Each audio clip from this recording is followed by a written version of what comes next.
खुद पर ध्यान दो, लोगों पर नहीं। तुम जो पाना चाहोगे वही पाओगे। ऐसा बहुत समय पहले गौतम बुद्ध ने अपने शिष्यों से क्यों कहा था, आइए आज जानते हैं। एक बार की बात है, संभल नाम का एक लड़का एक नगर में राहत था। वह अपने जीवन से बहुत निराशा था।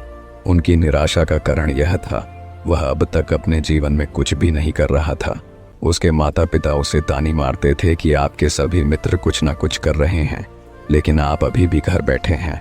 दोस्तों के बीच भी अक्सर उनका मजाक उड़ाया जाता था। वह कहाँ नहीं जाता तो लोग उससे पूछते थे कि आप क्या कर रहे हैं। उसे यह बताने में भी शर्म आ रही थी वह कुछ नहीं कर रहा है। धीरे धीरे उसने रिश्तेदारों से मिलन जलना कम कर दिया और लोगों से मिलन भी बैंड कर दिया। वह ज्यादातर समय घर पर ही राहत, वह अकेला राहत और भगवान को कोसता राहत और अपनी किस्मत को दोष देगा। अब उसे अपना जीवन बोझ लगे लगा था। कभी कभी वह सोचता कि कब वह कुछ करने के योग्य बनेगा, और फिर वह सोचता कि जिंदा रहने से अच्छा मां जाना ठीक है। एक दिन वह अपने नगर की एक गली से गुजर रहा था।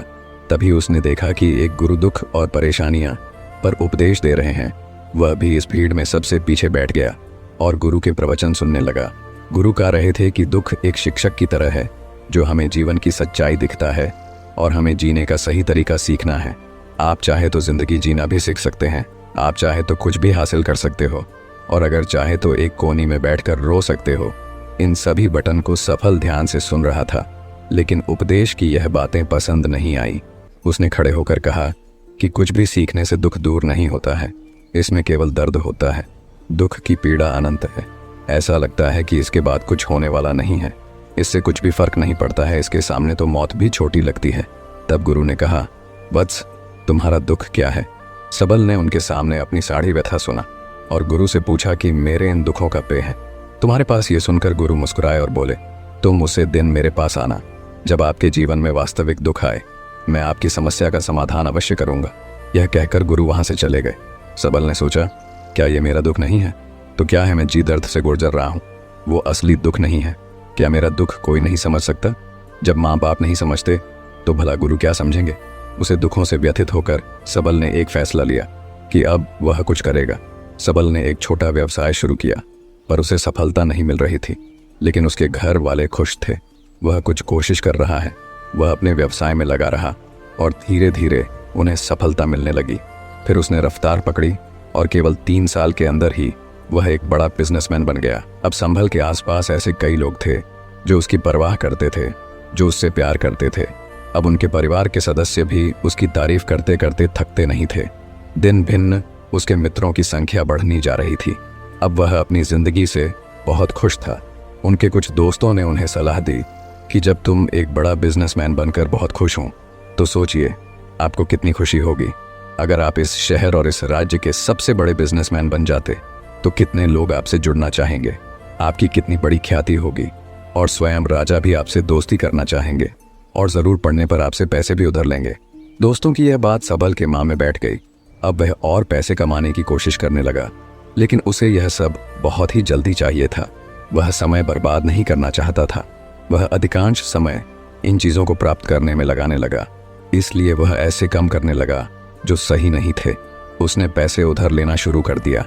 उसके दोस्तों से पैसे की मंत्र और अधिक मुनाफा कमाने के लालच में वह अपने माल में मिलावट करने लगा। उसने अन्य व्यापारियों के खिलाफ भी साजिश रची और उन्हें डारा धमकाया। जैसा उसके दोस्त कहते थे वैसा ही करता था। वह इन त्रिकोण से ज्यादा पैसा काम रहा था, पर अब उसके जीवन में पहले जैसा चैन नहीं था। उनके माँ की शांति गायब हो गई थी और वह रात को सो नहीं पाता था। वह विचारों में राहत था। वह सब कुछ प्रकार भी उसे किसी चीज में सुख नहीं मिल रहा था। एक दिन सबल अपनी गाड़ी से कहीं जा रहा था। तभी रास्ते में उसे गुरु का आश्रम दिखाई दिया। भरोसा और गुरु के पास जाकर बोला, गुरु जी, आपने मुझे कहा था जब कभी जीवन में सच्चा दुख आए तो चले आना। अब मैं बहुत दुखी हूँ, मेरी नींद हराम हो गई है, मुझे कहानी भी शांति नहीं मिल रही है। इस प्रकार सबल ने अपनी सारी समस्याएं गुरु को बताई। गुरु ने कहा, जब तुम पहले बार मुझे मिलने आए थे तब भी तुम किसी दुख में थे। आपने उसे दर्द से क्या सीखा? सबल ने कहा कि सिर्फ सोने और चिंता करने से कुछ नहीं होता। अपनी दृष्टि को सच करने के लिए मेहनत भी जरूरी है, और सिर्फ मेहनत करने से कुछ नहीं होता, परिणाम भी मिलन चाहिए। जब आपको लगे कि आपका लक्ष्य हासिल नहीं होने वाला है, तब में चाहे कितनी भी मुश्किल आ जाए माँ, कितना भी निरसा क्यों ना हो, अब कुछ नहीं होने वाला है, तब खुद आत्मविश्वास करें, मैं जो भी कर रहा हूँ उसमें अवश्य सफल होगा।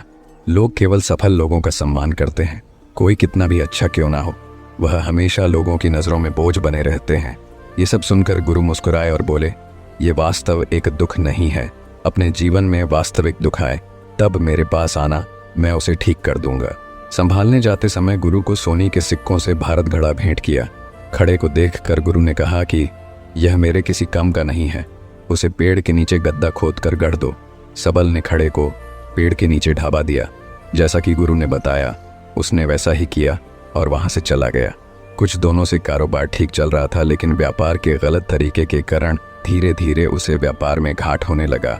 उसकी सारी दौलत धीरे धीरे खत्म होने लगी और एक दिन ऐसा भी आया जब उसके पास कुछ भी नहीं बचा और उसी पर कर्ज का बोझ चढ़ गया था। परंतु वह निश्चित था, क्योंकि उसने अपना सर कर्ज अपने दोस्तों से लिया था। उसने सोचा था कि उसके दोस्त बुरे वक्त में उनके साथ खड़े रहेंगे, लेकिन ऐसा कुछ नहीं हुआ। जैसे ही बड़ा वक्त आया, दोस्त पहले उससे कर्ज मांगने लगे। अगर उसने कर्ज नहीं लौटाया तो उन्होंने उसे जान से करने की धमकी भी दी। उनके सभी शुभचिंतक और प्रियजन उससे दूर हो गए। उसके दोस्त जो उसके साथ मस्ती किया करते थे अब उससे दूर भाग रहे थे। उसका परिवार उसकी गलतियां और कमियां गिने लगा। उसकी सारी संपत्ति नीलम हो गई और उसके पास कुछ भी ना बचा।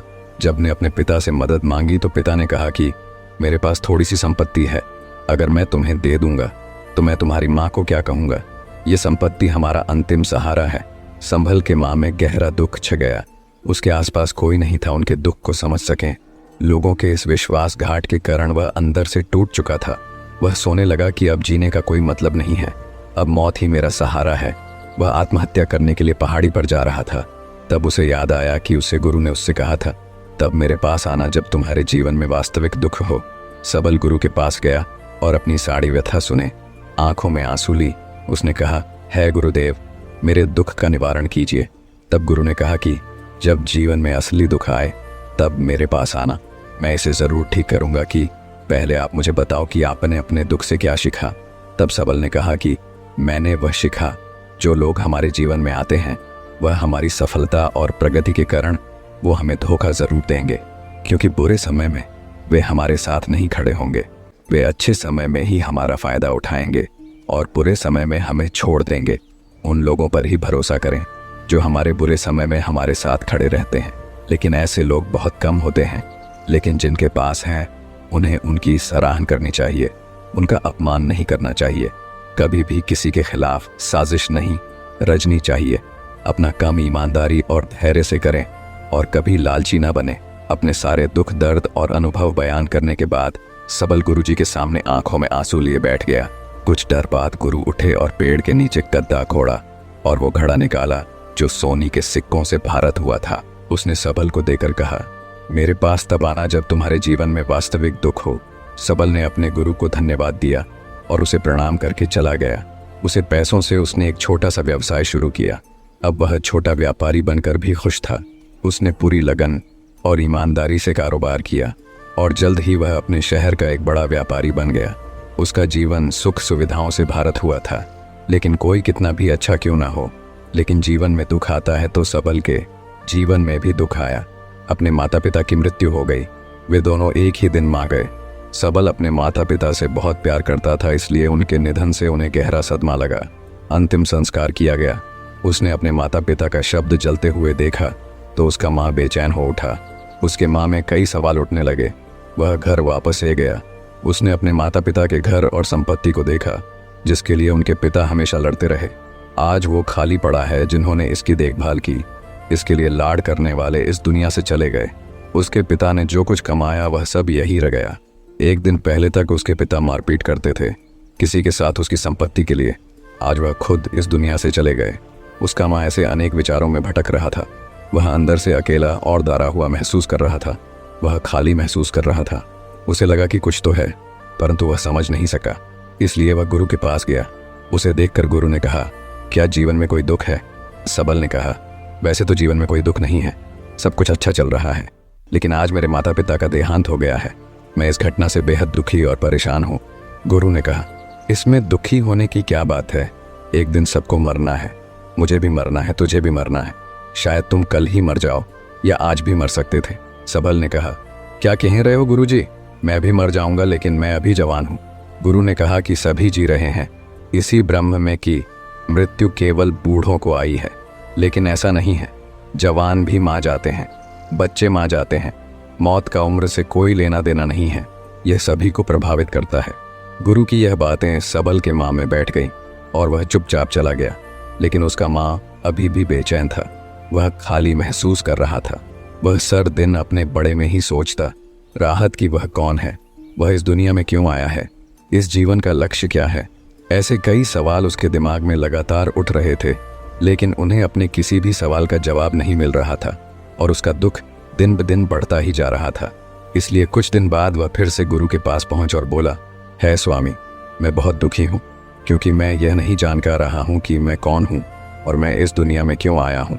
यह सुनकर गुरु मुस्कुराए और बोले, आज आपके जीवन में पहले बार सच्चा दुख उत्पन्न हुआ है। यह वास्तव में दुख कहलन लायक है। हम नहीं जानते कि हम कौन हैं, हम क्यों आए हैं। सबल ने अपने गुरु से कहा कि उसकी दुर्दशा दूर करें। गुरु ने कहा कि हम सभी इंसान हैं, जीवन भर संग्रह करते रहते हैं। सबल ने कहा, कोई भी इंसान अपने साथ कुछ भी नहीं ले जा सकता, वह सिर्फ अकेला ही जाता है। मेरे माता पिता भी अपने साथ कुछ भी नहीं लेकर गए, धन संपत्ति वैभव सब कुछ यहाँ पर छोड़ कर गए। गुरु ने कहा, अब मेरी बात ध्यान से सुनो। इस संसार में हमें जो संग्रह करना चाहिए वह हम नहीं करते, बल्कि चीज़ हमारे सामने होती है, लेकिन हम उन्हें देखने की कोशिश नहीं करते। हमें इस दुनिया में जो कुछ भी इकट्ठा करना है वह हम खुद हैं। हमें खुद को जुटाना होगा ताकि जब हम मारे तो हम एकजुट हो सके। और खुद को पहचान में सक्षम होने के लिए हम अंदर बैठे हुए हैं।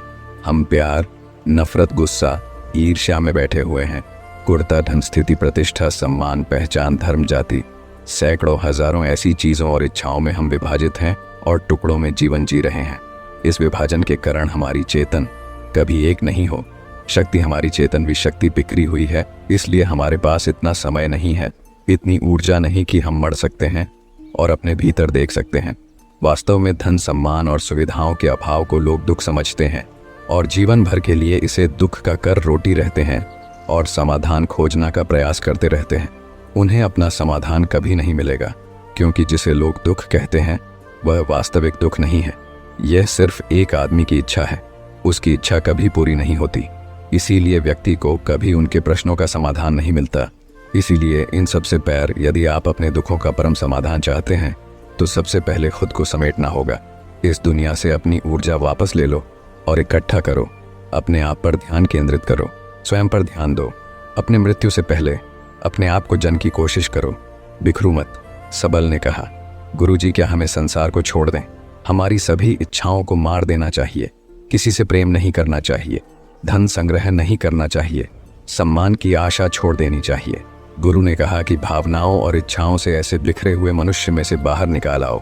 जैसे कोई पत्थर पहाड़ से अलग होकर गियर तो जी पर पर्वत का कोई कंट्रोल नहीं होता, शिवाय देखने या परेशान होना और कुछ कोना। ठीक वैसे ही बिखरे हुए मनुष्य की इच्छाएं बेकाबू और दर्दनाक है। उसका अनियंत्रित माँ इच्छा करता राहत है और कल्पना करता राहत है, और ये दुख देता है। लेकिन जब एक व्यक्ति अपने माँ को एकत्र करता है तो वह जो कुछ भी करता है वह उसके नियंत्रण में होता है। फिर उसकी इच्छा से इच्छाएं भी उत्पन्न होती हैं। फिर सबल ने कहा कि आपने मेरे असली समाधान कर दिया और खुद को तलाशने की कोशिश करूंगा। गुरु ने कहा कि मानव शरीर में बहुत ऊर्जा और शक्ति है, लेकिन यह फालतू के केमोन में बनता हुआ है, बेकार की बटन में लगा हुआ है।